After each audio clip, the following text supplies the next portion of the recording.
Hi everyone, welcome to my YouTube channel defence smashers. तो I hope आप सभी ठीक होंगे। एंड चलिए तो हम स्टार्ट करते हैं। जो कि आप हमारा ये मेरा थंबनेल देख पा रहे होंगे कि इजराइल ने ईरान पर कुछ हमला किया है, कुछ इसके सेनाई ठिकानों पर हमला किया है एंड कुछ इसकी एक न्यूक्लियर फैसिलिटी के सामने जहां पे ये मतलब कि अपना यूरेनियम इनरिच करते थे, वहां भी नरिश करते थे, वहां भी इन्होंने हमला किया है। तो आज हम जानेंगे कि इजराइल ने ऐसा क्यों किया है। तो चलिए स्टार्ट करते हैं वीडियो। तो सबसे पहले हमें थोड़ा पीछे जाना पड़ेगा। तो हम जब हम आप सभी ये देख पा रहे होंगे, ये ईरान का झंडा है, यहाँ पे ईरान का झंडा है। तो ये कहाँ पर है? यह है हमारा सीरिया में। सीरिया में जो ईरान की एम्बेसी थी, उस पर इजराइल ने हमला किया था कुछ दिन पहले। तो चलिए अब हम उसके वहां से ये सारा हमारा चेन ऑफ रिएक्शन एक शुरू हुआ है। फिर उसके बाद ईरान ने इजराइल पर हमला किया, देन इजराइल ने फिर से इन पर हमला किया है ड्रोन एंड कुछ मिसाइल के साथ। तो चलिए अब हम जानते हैं कि क्या होता है। तो क्या होता है कि ईरान की जो एम्बेसी है, ईरान की जो, जैसे कि आप सभी ये एम्बेसी देख पा रहे होंगे, यहाँ पे ईरान का झंडा भी है। तो इसके पास एक बिल्डिंग थी ईरान की। ये सीरिया में थी ईरान की एम्बेसी। तो यहाँ पे क्या होता है, कुछ F-35 फाइटर जेट यहाँ, हालांकि इजराइल ने अभी तक माना नहीं है कि ये हमला मतलब मैंने करवाया है या किसने, मतलब अभी तक इजराइल ने माना नहीं है। बट ईरान और सीरिया और जो भी बाकी के देश है, उन सभी को पता है कि ये हमला F-35 किसके पास है, कौन हमला कर सकता है। तो ऐसा माना गया है कि F-35 फाइटर जेट ने ये हमले को अंजाम दिया एंड उन्होंने ये मिसाइल यहाँ पे बिल्डिंग में दागी, जिसमें जो ईरान के मिलिट्री बड़े बड़े एडवाइजर थे, उनकी मौत हो गई है। हद तो तब हुई है जब तीन सीनियर कमांडर्स की मौत हो गई। एंड उसके बाद उसके बाद जो इजराइल ने फिर भी ये नहीं माना, इजराइल ने ये नहीं माना है अभी तक भी। देन क्या होता है कि ईरान की तरफ से एक बड़ा ज्यादा, ईरान एंड सीरिया की तरफ से एक बहुत ज्यादा वो आता है कि आप कैसे हमारी जमीन पर मतलब कि मार सकते हैं। तो इसके बाद इन्होंने, ईरान ने तो बोला ही था कि हम मतलब मिलकर आप पर भी रिटेलिएट करेंगे, हम भी मिसाइल वगैरह दागेंगे। तो जैसे कि आप सभी ये देख ही पा रहे होंगे इमेज। तो ये बिल्डिंग जहां पे आग लगी है, यहाँ पे पूरा मिसाइल का वो हमला सीरिया में इल्जाम दिए, यहाँ पे ईरान की एम्बेसी थी। तो ये देखिए, ये डमेस्कस जो हमारा शहर है, ये देखिए कैपिटल के अंदर घुस के इन्होंने, किसी भी देश की जो एम्बेसी होती है वो कैपिटल के अंदर ही होती है, यहाँ से इन्होंने इस हमले को अंजाम दिया एंड यहाँ पे ईरान की एम्बेसी को वो कर दिया। तो अब ये जब हमला हो गया, देन ईरान ने इन पर हमला किया। ईरान ने जब इन पर हमला किया तो मतलब ईरान ने कम से कम इन पर अपनी 300 मतलब की ट्राइजेक्टरी, मतलब 300 प्रोजेक्टाइल दागे। 300 प्रोजेक्टाइल का मतलब उसमें मोस्टली तो ड्रोन ही थे, ऐसा माना जा रहा है कि मोस्टली ड्रोन थे, देन मिसाइल्स थी। पर 99% हमलों को तो ये आयरन डोम ने ही रोक लिया। देन उसके बाद पर फिर भी कुछ इनका नुकसान हुआ, इसराइल का कुछ भी नुकसान हुआ फिर भी। देन ईरान ने फिर हमला किया। ईरान ने देखिए हमला किया है। देखिए, एज सभी को लगता था कि ईरान हमला करेगा यहाँ पे प्राचीन में या तेहरान में, प्राचीन या तेहरान में, क्योंकि एक कैपिटल है इसकी, ईरान की कैपिटल तेहरान है। या प्राचीन में करेगा या तेहरान में करेगा, क्योंकि जो प्राचीन है इनकी बहुत ही बड़ी मतलब मिलिट्री साइट है।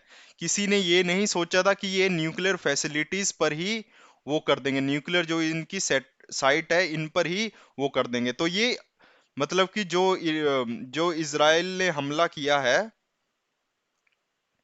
वो किया है ये इफ्शान, इफ्शान के पास एक मिलिट्री बेस है, उस पर इजराइल ने हमला किया है। इफ्शान ये न्यूक्लियर फैसिलिटी है इनकी। तो यहाँ पे इन्होंने हमला किया है हमारे इजराइल ने। तो इजराइल के ऐसा मतलब माना गया है कि ड्रोन वगैरह आए हैं, तो ड्रोन वगैरह भी मारे गए हैं। ईरान ने वो सारे ड्रोन मार दिए। तो ऐसा मतलब कि लोकल्स के द्वारा भी पता लगा है, हालांकि ईरान ने यही बोला है कि ज्यादा नुकसान नहीं हुआ है। ईरान की जो मतलब गवर्नमेंट है, बट वहाँ के जो लोकल है उन्होंने बताया है कि काफी ज्यादा मतलब आवाज आ रही थी, काफी ज्यादा लाउड वॉयलेंस एंड ब्लास्ट की आवाज आई थी हमें, जो इफ्शान के पास रहते हैं। तो ये हुआ। तो जैसे कि आप सभी देख सकते हैं, ये इनकी न्यूक्लियर फैसिलिटी है। अब देखिए कि आप सभी ये सोच रहे होंगे कि इनकी न्यूक्लियर फैसिलिटी, न्यूक्लियर साइट को क्यों टारगेट कर रहा है। ये देखिए इन्होंने हमले को कहाँ से इल्जाम दिए, यहाँ से तेल अवीव से, यहाँ पे इफ्शान, ये देखिए ये ब्लास्ट बना है, तो यहाँ पे इन्होंने इस हमले को इल्जाम दिया। तो आप सभी सोच रहे होंगे कि यहाँ पे इन्होंने क्यों किया है, मतलब कि क्यों किया यहाँ पे इन्होंने हमला। तो अब मैं आपको एक बात बताता हूँ। ईरान जो है, ईरान बहुत टाइम से मतलब एक न्यूक्लियर पावर बनना चाहता है, और वो न्यूक्लियर वेपन का मतलब कि वो मतलब न्यूक्लियर वेपन को बनाने में लगा हुआ है, उसमें वो न्यूक्लियर की इनरिचमेंट कर रहा है। मतलब यूरेनियम जो हमारा होता है, देखिए आप सभी को पता होगा कि यूरेनियम 238 जो होता है, वो हमें मतलब कि मतलब जो शुरू में हमें माइनिंग वगैरह करने पर ये मिलता है, बट न्यूक्लियर बॉम्ब्स में यूरेनियम 238 से तो कोई न्यूक्लियर बॉम्ब नहीं बना सकता है। तो उसके लिए हमें इसे एनरिच करना पड़ता है एंड U-235 बनाना पड़ता है, इससे हमारा न्यूक्लियर बॉम्ब बनता है। तो ये एनरिच करने में ही बहुत ज्यादा पैसा खर्च होता है, बहुत ज्यादा मतलब साइंटिफिक ब्रेन चाहिए, मतलब तो यही यहाँ पे जो ये यही करता है। यहाँ पे ईरान हमारा ये न्यूक्लियर इनरिच करता है, बट ईरान ये बोलता है कि ये मैं अपने देश में पावर प्लांट के लिए कर रहा हूँ इनरिचमेंट, ये मैं मतलब कि किसी उसके लिए नहीं कर रहा हूँ, वेपन के लिए नहीं। ये ऐसा जब भी ये मतलब पकड़े जाते हैं यहाँ पे कोई भी हरकत करते हुए, तो ये यही बोलते हैं कि मैं तो यहाँ पे इनरिच कर रहा हूँ अपने देश में पावर प्लांट खोजने के लिए। तो अब क्या होता है कि ये नेतन्याहू इतना घबराए क्यों है, ये इनरिच कर रहे हैं क्योंकि अगर ये ईरान न्यूक्लियर न्यूक्लियर वेपन इनके पास आ गया ना, तो इनको बहुत ज्यादा खतरा हो जाएगा। ये इन्होंने इनकी वो बताई बताई हुई है कि इन्होंने 70% एनरिच कर लिया है, और ये 90 सेकंड स्टेज पर पहुंच जाएंगे। जब ये 90% कर लेंगे, उसके बाद जो इनकी फाइनल स्टेज होगी, ये सीधा इसराइल पर टेस्ट करेंगे, ऐसा नेतन्याहू का कहना है। तो 70% एनरिच कर लिया है इन्होंने U-35 तक, मतलब U-38 से U-35 में 70% ये कामयाब हो गए हैं। एंड सेकंड स्टेज है जो इनकी, वो 90 है। इसलिए इसराइल इतना घबराया हुआ है, तो वो इनकी न्यूक्लियर साइट पर बॉम्बिंग करता है कि ये एनरिच ना कर जाएं, क्योंकि अदरवाइज अगर इनके पास न्यूक्लियर वेपन्स आ गए तो ये हमें मार डालेंगे। तो अब देखिए कि यूएस का क्या कहना है इस अटैक्स के बाद।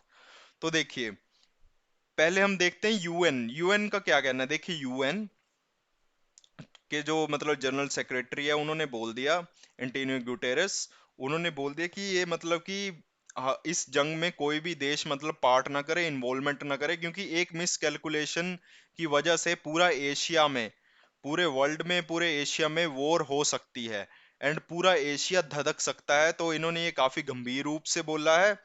एंड अमेरिका भी नहीं चाहता है कि वॉर हो, क्योंकि रशिया ने सीधा सीधा बोला है कि अगर ईरान एंड इजराइल के बीच हमला होगा, मतलब युद्ध होगा, तो मैं चलने दूंगा, तो कोई दिक्कत नहीं है। बट इसमें अगर कोई तीसरा देश घुसेगा जो इजराइल की साइड लेगा, जैसे यूएसए, तो मैं भी ईरान की साइड लूंगा। एंड ईरान की जो बाकी मतलब कि देश है, सीरिया वगैरह जो इसके दोस्त देश है, वो भी मेरे साइड लेंगे। तो अगर तो इस बात को देखकर जो बाइडेन काफी घबराए हुए हैं, तो उन्होंने नेतन्याहू को सीधा सीधा मना किया है कि आप वॉर नहीं करेंगे। एंड ये क्योंकि यूएस से भी नहीं चाहता है कि वो वॉर करे। तो चलिए, आई होप आप सभी को ये वीडियो अच्छी लगी होगी। Thank you.